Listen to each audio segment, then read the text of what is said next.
সেই বাংলাদেশিরা আবার আক্রান্ত করার চেষ্টা করছে, কিন্তু আমাদেরকে ভারতবর্ষে ডেমোগ্রাফিকে চেঞ্জ করবার জন্য চেষ্টা করছে দীর্ঘদিন ধরে। সব শক্তি দিয়ে মোকাবেলা করছে। সিএমকে জানানো হচ্ছে পুরো বিষয়টা। আমাদের দেশের 140 কোটি মানুষকে রক্ষা করবার জন্য তারা প্রস্তুত। শান্তপ্রিয় যে ভারতবাসী তাদেরকে ডিস্টার্ব করার চেষ্টা করছে। পশ্চিমবঙ্গ সরকার হচ্ছে বদ্ধপরিকর তাদের এখানে ব্যাকপুট করতে।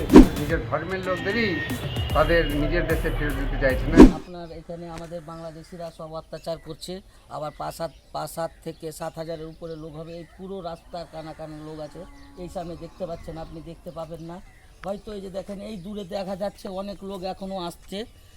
সেই বাংলাদেশিরা আবার আক্রান্ত করার চেষ্টা করছে, কিন্তু আমাদেরকে বেঁধে রেখেছে বিএসএফ। আমরাকে যদি অর্ডার দেয় তাহলে আমরা যেতে প্রস্তুত। আমাদের অনেক লোক দাঁড়িয়ে আছে কিন্তু যেতে পারছে না। ওরা কি কারণে এসছে? ওরা এসছে আমরা কারণটা বুঝতে পারছি না, কিন্তু ওরা যা এর আগে রাস্তাটা হতে দেবে না মনে হয়, এই সব বুঝতে পারছি। বিএসএফও এখনও গেছে আমাদের বিএসএফ এখন বলছে তোমরা এখন দাঁড়িয়ে থাকো, এখন উত্তেজনা হতে হবে না। এই জন্য আমরা ছাদ থেকে দেখছি বা রাস্তার ধারে ধারে অনেকগুলো লোক দেখছে। দেখেন, আপনারা দেখতে পাবেন, আমরা দেখাতে পারছি না বেশি কিছু, কেন আমরা অনেক দূর থেকে জুম করে ভিডিওটা করা যাচ্ছে। যেটা শুনলাম যে কিছু অনুপ্রবেশকারী যারা ভারতবর্ষে ডেমোগ্রাফিকে চেঞ্জ করবার জন্য চেষ্টা করছে দীর্ঘদিন ধরে, আমাদের প্রশাসন সেই সমস্ত অনুপ্রবেশকারীদের তাদের নিজের দেশে ফেরত পাঠাচ্ছিল। এই নিয়ে একটা সমস্যা হয়েছে। নিজের দেশের মানুষদের, নিজের ধর্মের মানুষদের তারা ফেরত দিতে চাইছে না। এটা একটা আশ্চর্যের বিষয়, যারা নিজের ধর্মের লোকদেরই তাদের নিজের দেশে ফেরত দিতে চাইছে না, যারা বিভিন্নভাবে দেশে এসে বিভিন্ন স্থানে ছড়িয়ে পড়েছে এবং বিভিন্ন সমস্যার সৃষ্টি করছে। সরকার এর থেকে মুক্তি পাওয়ার জন্য প্রতিজ্ঞাবদ্ধ যে সমস্ত অনুপ্রবেশকারীকে নিজের নিজের দেশে ফেরত পাঠাবে, তারই অঙ্গস্বরূপ আজকে সুখদেবপুর বর্ডার দিয়ে কিছু অনুপ্রবেশকারীকে বাংলাদেশে পাঠানো হচ্ছিল। তার জন্য তারা সমস্যা আপনি পুরো তো আপনার অ্যাসেম্বলি সিএমকে জানিয়েছেন পুরো বিষয়টা আজকে? হ্যাঁ, সিএমকে জানানো হচ্ছে পুরো বিষয়টা। বর্তমানে পরিস্থিতি স্বাভাবিক আছে, তবে ওই দিককার বাংলাদেশের প্রায় 1,000 জনগণ তারা এসে বিএসএফ এবং আমাদের শান্তপ্রিয় যে ভারতবাসী তাদেরকে ডিস্টার্ব করার চেষ্টা করছিল। বাংলাদেশ আমাদের সীমান্ত এলাকা, যেখানে 569 কিলোমিটার বাংলাদেশের যে সীমান্ত, দীর্ঘদিন এটাও এই এলাকাটা আমাদের কেন্দ্রীয় সরকারের সম্মানীয় আমাদের স্বরাষ্ট্রমন্ত্রী মাননীয় অমিত শাহজি বারবার বলা সত্ত্বেও কাঁটাতারের বেড়া দেওয়ার জন্য সীমান্তবর্তী এলাকার 569 কিলোমিটার যে জমি হস্তান্তর করেননি।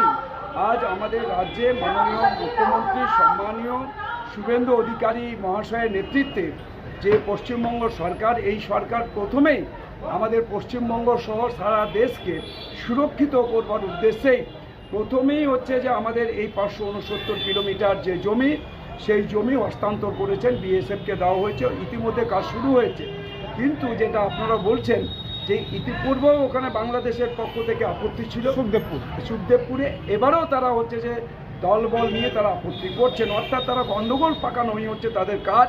অর্থাৎ এখান থেকে যাতে অনুপ্রবেশ করতে পারে বাংলাদেশি, আফগানিস্তানি এবং পাকিস্তানি, রোহিঙ্গা এবং যারা হচ্ছে সন্ত্রাসবাদী, তারা যাতে অনায়াসে এখানে পশ্চিমবঙ্গে আসতে পারে, পশ্চিমবঙ্গের মানুষের সর্বনাশ করতে পারে, দেশে সন্ত্রাস সৃষ্টি করতে পারে।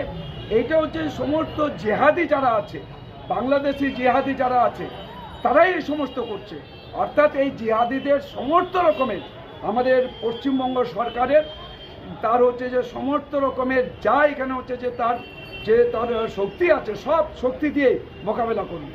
অর্থাৎ বাংলাদেশের যে চক্রান্ত, এই চক্রান্ত আমরা রুখবার জন্য আমরা প্রস্তুত। আমাদের দেশের প্রধানমন্ত্রী নরেন্দ্র মোদীজি, আমাদের দেশের স্বরাষ্ট্রমন্ত্রী অমিত শাহজি, আমাদের দেশের এখানে হচ্ছে প্রতিরক্ষামন্ত্রী আমাদের এখানে রাজনাথ সিংজি সবসময় প্রস্তুত।